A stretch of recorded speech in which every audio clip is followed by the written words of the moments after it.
Oh, there he is. Okay, cool. Please welcome to the stage, Michael Palmenderi.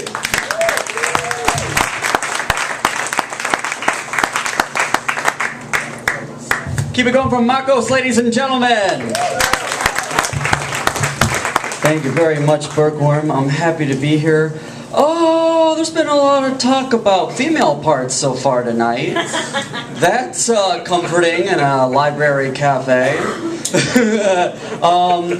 I was at work the other day, and there's this guy that I work with who was telling me that he's like, yeah, I work with this guy at my second job who got fired for sexual harassment.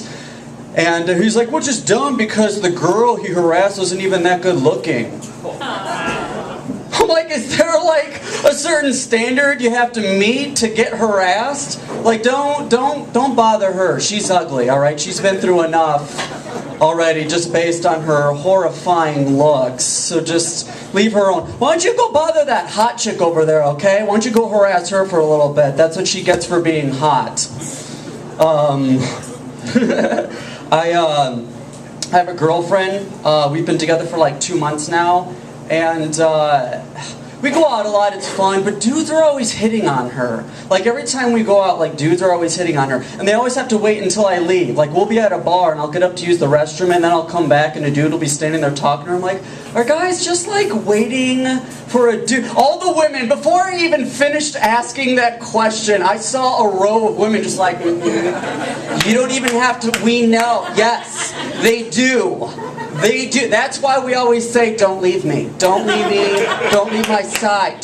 Where are you going? Don't leave my side. You have to stay with me at all times. Don't ever, you see this right here? Don't lose the sight of these, okay? I'm going to make you stay here by leaving my shit. They always leave their shit there. Like whenever, that's how a woman makes you stay. You'll be standing there and be like, where'd my girlfriend go? I'm like, let me go look for her. I'm like, well, her fucking purse is here. Now I'm stuck. Like, I have to stand here with my girlfriend's luggage. Like, women bring shit so men have to stay. Like, that's the chain that we are connected to, is like our women's purses. It's ridiculous. I can't believe it. Oh, man. I can't stand it when I see dudes hit on my girlfriend, too. Like, I get it.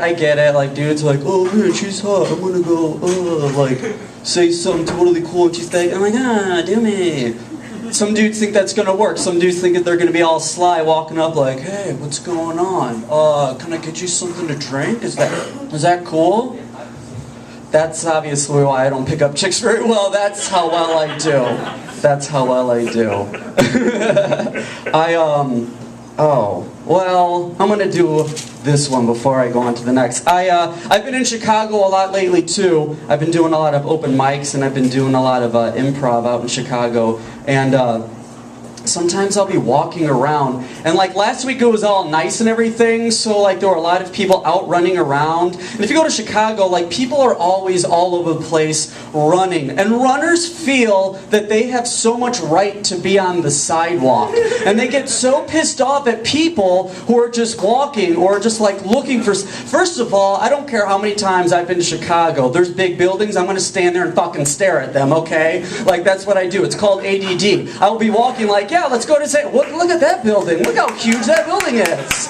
That is a giant building. And yes, I'm going to stand in the middle of traffic and wait. It's called the Willis Tower? What you talking about? What happened to Sears? They get bought. Oh, who cares? I'm just going to stand here and stare at it. I'm staring at buildings. We don't have this in my town. The biggest one is Chase Bank on State and Mulford. And it's only 5 stories. Let me gawk at this. I'm going to stand here and gawk at this for a while. I see people working in the windows.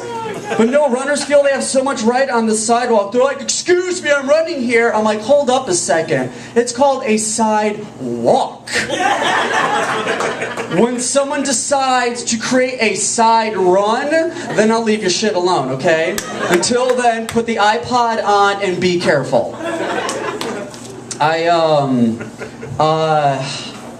Okay, I have hair, as you can tell. I've been thinking about my hair lately, and look, this is ridiculous. I look goofy as fuck. Like, I look goofy. I think I look goofy with what I wear, but I'm comfortable. I don't care.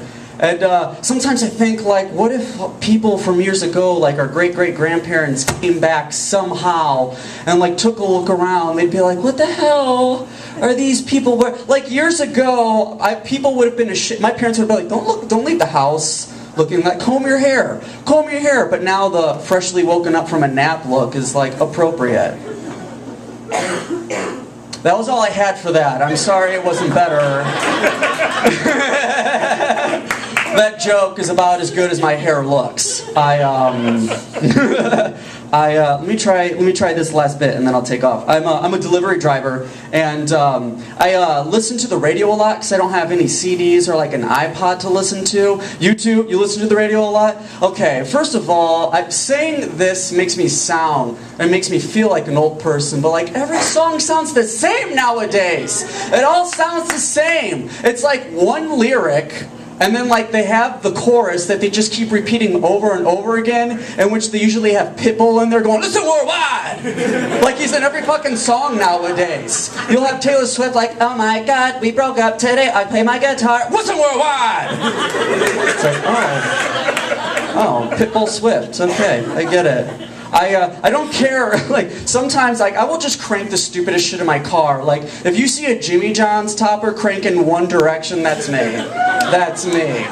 And, that's all I have for that joke. This has been great. Thank you very much, ladies and gentlemen. My name is Michael Palmenderi. Give it up for Marcos!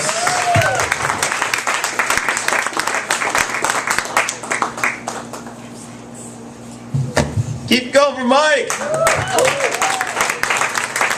#1 Pitbull fan in Rockford.